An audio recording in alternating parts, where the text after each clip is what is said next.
नरेश ने उजागर किया, कम्युनिटी सेंटर बनाया, 70 लाख रुपए उनके गिरवाए। कोई भी काम होया, पार्क बनाया, वहाँ प्लाट का ट्रेन उठा दिया। जो कहीं काम एक ही सुनो मेरी बात, मैं आपको जो कारण बता रहा हूँ, कारण क्या है इस मामले का सारा। दूसरे आज जब ACP साहब गए थे, मैं भी वहाँ पहुँच गया था। मैंने भी कहा मगर भाई तुमने पैसे जो खाए, मान लो तुमने कुछ नहीं खाया, और अब करप्शन तो उसी पर लगेगा जो कुर्सी पर होगा या जो मौजूद होगा। जो कुर्सी पर काम करेगा उसी पर करप्शन का आरोप आएगा। तो आप उसको दे दो या सफाई दो। भाई मैंने नहीं किया, मगर 1.5 महीना हुए सड़क बनी सेक्टर 9 की, सारी सड़कें टूट गई। नहीं टूटी हो तो बताओ, 2 करोड़ का बजट था। मैं क्या करूँ? 1 मिनट, वो संजय प्रधान मेरे से बोला मैं क्या करूँ अंकल जी, मगर आप क्यों नहीं करो, आप 12 बजे फोटो खिंचवाते थे सारा खड़े होते। आपने जो है वहाँ वो क्या बोल ये इलेक्शन जाना है, वो सर्टिफिकेट आपने दी, भाई हमारी सस्ते के रोड बढ़िया बन गई। सर्टिफिकेट किसने दी? आपने दी। तो जिम्मेवार कौन है? आप है। एजुकेशन किस पर लगेगा? आप पे। जो मेन कारण वो ये कह रहा है, उसको रंजिश बात का है कि नरेश कटारिया ने उसको हर मीडिया में हर बाइट पर ये कहा ये करप्ट है, ये पैसे खा गया, 150 करोड़ का विकास ही नहीं हुआ। 6 महीने से ये बाइट चल रही है आज मीडिया में हर जगह। उसको कारण तो ये है मेन, उसका आप पलटा कहीं मार दो, जैसे मान लो मेरी आपकी रंजिश कहीं और मैं निकालूँ कहीं किसी के माध्यम से, तो कारण तो मेन ही है। अब वहाँ मौके पर हम थे नहीं थे, हम झूठ बोलते मैं नरेश जी। मुझे पता है क्योंकि हमेशा सच की ही जीत होती है, कानून अंधा नहीं होता, सच की ही जीत होती है। अगर ये उल्टा तो उनको भी उस कटघरे में खड़ा किया जाए। मैं ये गुजारिश करके जा रही हूँ आपसे कि क्योंकि आप यहीं के SHO हो, दलीलें आप ही सबकी सुनोगे और अरेस्ट करने भी आप ही, क्योंकि इतना झूठा गंदा आदमी है वो। आप सुनो, लखपत बराबर में था, जाट भाई है इसके गांव का। मेरा नाम प्रशांत चौहान है और मैं RW प्रेसिडेंट सेक्टर 9 हूँ। अभी परसों एक फेक एप्लीकेशन थाने में दी गई है जिसमें नरेश कटारे जो पूर्व प्रधान RW सेक्टर 9 है उनके ऊपर एलिगेशंस लगाया गया है कि उन्होंने जो यहाँ पर पार्षद है उनकी पत्नी को अपशब्द और जाति सूचक शब्द बोले। नरेश कटारिया एक ऐसा व्यक्ति है जो सबके हित में सोचता है और आज तक का उसने कभी भी ऊंच नीच या जाति सूचक शब्द किसी के लिए नहीं बोला है।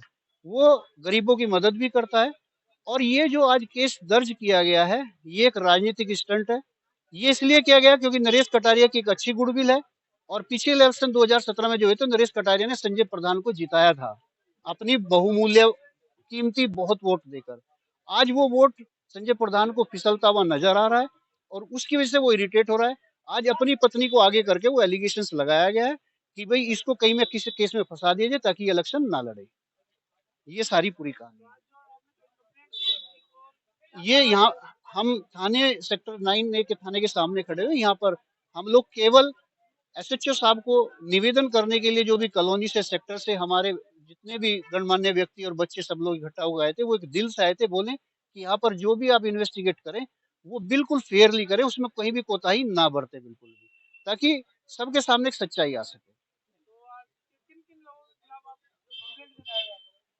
हमने बोला है कि जिस व्यक्ति ने नरेश प्रधान के प्रति कंप्लेंट दिया है आप पहले प्रॉपर उसका इन्वेस्टिगेशन करिए और अगर कोई भी इसमें एलिगेशन प्रूफ नहीं होता तो फिर जिस व्यक्ति ने एप्लीकेशन दिया है उसके प्रति भी कानूनी कार्रवाई होनी चाहिए। हम 36 बिरादरी से चल रहे हैं। अब यहाँ पे जितने भी भाई बहन इकट्ठे हुई, कोई SC समाज से, पुलिस ने बोला कि सबको उनको भी आश्वासन दिया होगा और हमें भी यही आश्वासन दिया है कि इसकी निष्पक्ष जांच की जाएगी, फुटेज देखा जाएगा, सब आस पड़ोस से भी जो मौके पे मौजूद था उनसे भी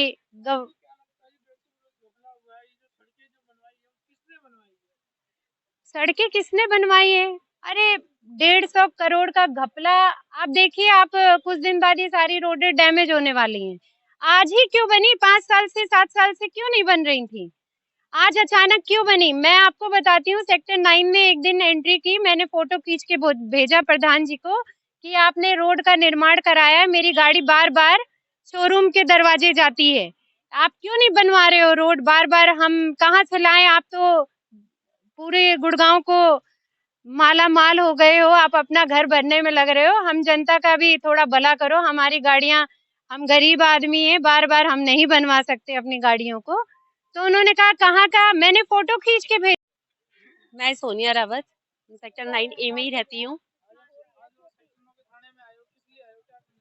हम सेक्टर 9A के थाने में हम इसलिए आए हैं क्योंकि यहाँ पर संजय प्रधान ने जो नरेश कटारिया के ऊपर अभद्र भाषा का भी प्रयोग करा है और बेबुनियाद उनके ऊपर जो इल्जाम लगाए हैं, जो कि वो सब कुछ गलत है। आज उनके साथ में 36 बिरादरी वाली, जैसे कि मेरी बहन रश्मि जी ने बात करी है, उनके साथ में उन्होंने अपनी जातिवाद को लेकर के अपनी इस चीज का फायदा उठाया है और उनके ऊपर गलत इल्जाम लगाए हैं, जो कि हमारे जिसे बोलते हैं बाबा भीमराव अंबेडकर कभी नहीं कहते हैं कि उन्होंने कानून बनाया है हमारी नीची जातियों के लिए ही।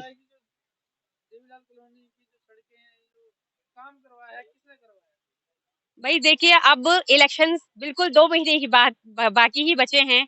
अब सामने सामने तुम रह करके अगर काम करवाएंगे, ये सब चीजें करेंगे जो कटारिया ने करवाया भी है, जो गलियां हैं।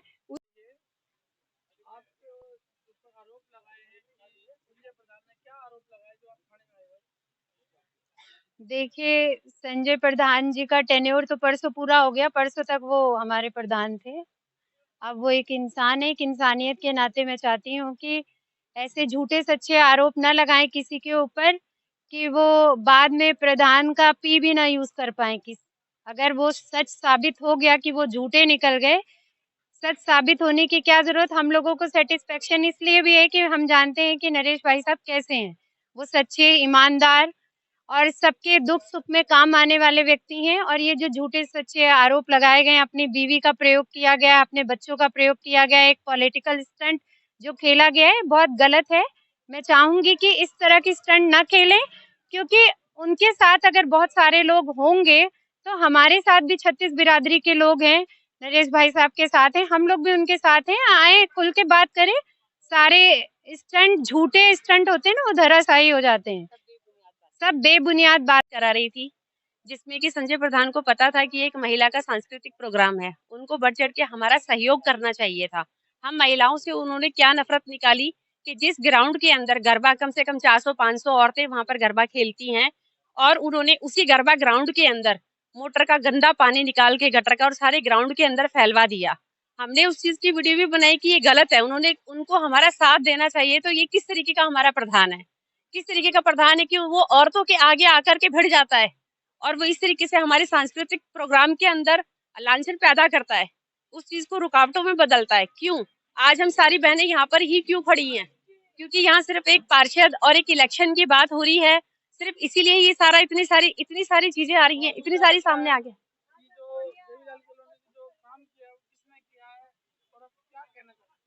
मैं इस बारे में सिर्फ इतना ही कहना चाहती हूँ कि हमारे वोट और इलेक्शन पार्षद को, नए एक पार्षद चुनने का समय आ गया है और उस पार्षद को चुनने के लिए सिर्फ 2 महीने का टाइम बाकी है।